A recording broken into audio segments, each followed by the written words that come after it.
Assalamualaikum warahmatullahi wabarakatuh. Hello everyone, welcome to Aksi Nyata Cegah Perundungan mulai dari kelas. Topiknya yaitu iklim sekolah aman mencegah perundungan. Okay, now I would like to present my real actions of Merdeka Mengajar platform. Before that, I would like to introduce myself. My name's Hulmia Isroini Rohma SPD and I'm an English teacher of SDN 2 Dasan Lekong. Okay, next we learn about bullying atau perundungan. Dan di sini sudah ada beberapa materi yang sudah saya rangkum. Yang pertama mengenai pengertian perundungan, kedua jenis perundungan, ketiga pihak yang terlibat dalam perundungan, yang keempat di mana perundungan bisa terjadi, yang kelima cara mencegah perundungan, dan yang terakhir fakta dan mitos tentang perundungan. Oke, next. Yang pertama, apa itu perundungan? Perundungan atau bullying adalah perilaku tidak menyenangkan baik secara verbal atau ucapan, fisik, atau melalui media sosial atau dunia maya seperti cyberbullying. Perundungan juga membuat orang merasa tidak nyaman, sakit hati, sedih, tidak percaya diri, membenci dirinya sendiri, bahkan merasa tertekan. Dan itu dilakukan secara terus-menerus oleh pelaku tanpa ada rasa bersalah sedikit pun. Oke, next. Kita akan memperhatikan di sini jenis-jenis perundungan. There are some bullying around us, let's see it together. Ada beberapa kejadian bullying di sekitar kita, yaitu yang pertama, bullying fisik atau perundungan fisik. Contohnya seperti memukul, menendang, mencubit, mendorong, intinya yang menyakiti fisik seseorang. Dan yang kedua adalah bullying atau perundungan verbal, yaitu tindakan dengan ucapan atau kata-kata seperti mengejek, mengolok, dan membuat hati seseorang sakit. Dan yang terakhir yaitu dunia maya atau cyberbullying. Ini biasanya terjadi di sosial media seperti Facebook, Instagram, Telegram, atau akun sosial media lainnya. Oke, next.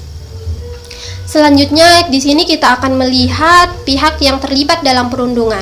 Ada 3 yang terlibat dalam perundungan. Yang pertama, pelaku itu sendiri yang menjadi dalang dari perundungan tersebut. Dan yang kedua, korban, yaitu yang menjadi penderita dari sikap bullying tersebut. Dan yang ketiga adalah saksi, orang yang menyaksikan tindakan bullying tersebut.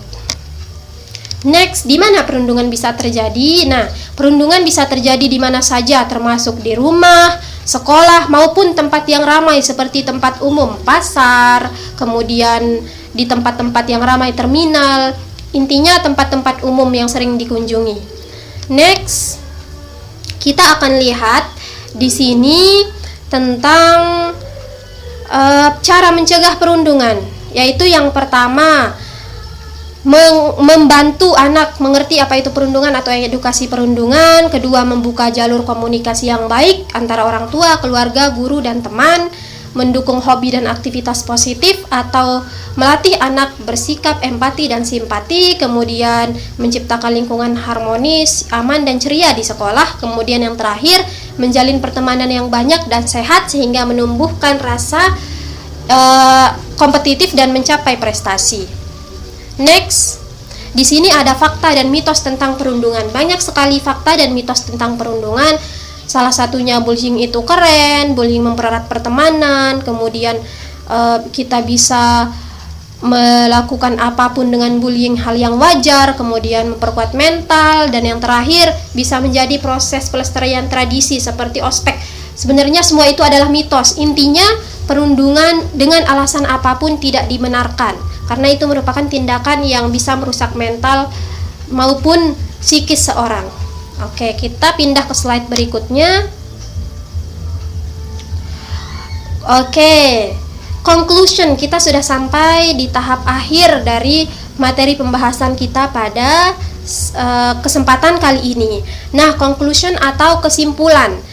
Tadi sebelumnya, slide-slide sebelumnya saya sudah menjelaskan apa itu bullying, jenis bullying, di mana bullying bisa terjadi, kemudian siapa saja yang terlibat dalam bullying, mitos fakta bullying, dan kemudian cara mencegahnya bagaimana. Nah, itu semua tergantung dari kita sendiri, dari pihak keluarga, orang tua, guru, sesama teman harus menciptakan lingkup yang harmonis. Nah, Jadi kesimpulannya yaitu perundungan atau bullying adalah hal yang sangat berbahaya karena bisa merusak mental dan kehidupan seseorang.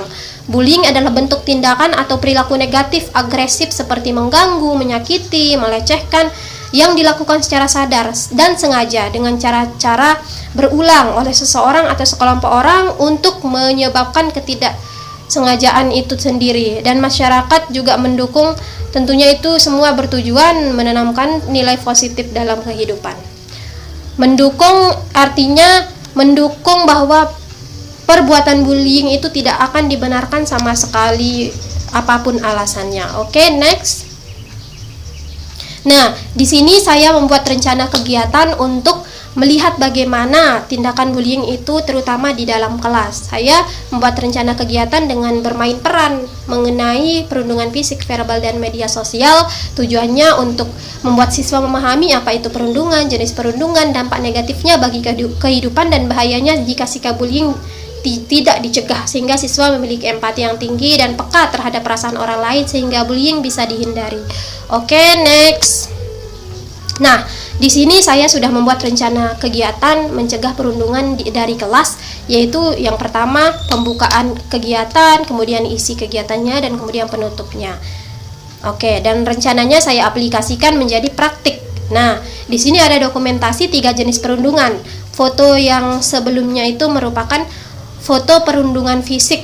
Nah, kemudian foto berikutnya itu perundungan verbal atau perundungan yang dilakukan dengan ucapan atau kata-kata. Nah, dan kemudian perundungan di media sosial, bisa dilihat di sana ada komen-komen negatif sehingga ada seseorang yang merasa sakit hatinya dan menangis. Oke, selanjutnya dokumentasi umpan balik. Nah, di sini saya juga membuat dokumentasi umpan balik. Seperti yang dilihat, anak-anak atau siswa sedang menulis umpan balik dari kegiatan yang dilakukan. Nah, next ada dokumentasi hasil dari umpan balik yang siswa tulis. Di sini ada beberapa umpan balik yang saya ambil, tidak semua, yaitu umpan balik yang pertama dari siswa Ailina Maisaroh. Oke, dari Ailina, bagaimana perasaanmu setelah mempelajari tentang perundungan? Saya senang dan bisa bermain peran dan mengerti perundungan bullying tersebut. Dan kemudian dari Aini Ratnita, sekarang menjadi lebih paham dan mengerti perasaan teman yang menjadi korban, dan karena itulah kita harus berteman dengan rukun. Oke, next. Ada juga di sini dari Bunga Andriani. Saya senang berperan sebagai bullying. Karena ini cuma peran, bukan yang sesungguhnya. Bersama Miss Mia, saya sudah mengerti tentang bullying dan saya mengerti perasaan mereka yang disakiti dan dijelekkan di sosmed atau di TikTok dan lainnya. Oke. Dan yang terakhir ada dari Marinda Purnama Cahyani. Saya senang dan mengerti tentang perundungan dan apa itu bullying. Oke. Dan kita akan ke slide terakhir. Oke, stop bullying. Jadi apapun alasannya, bullying tidak boleh dilakukan dimanapun. Oke, jauhi bullying, stop bullying. Let's make a better comprehensions with another's people. Okay, thank you for your attentions and bye bye.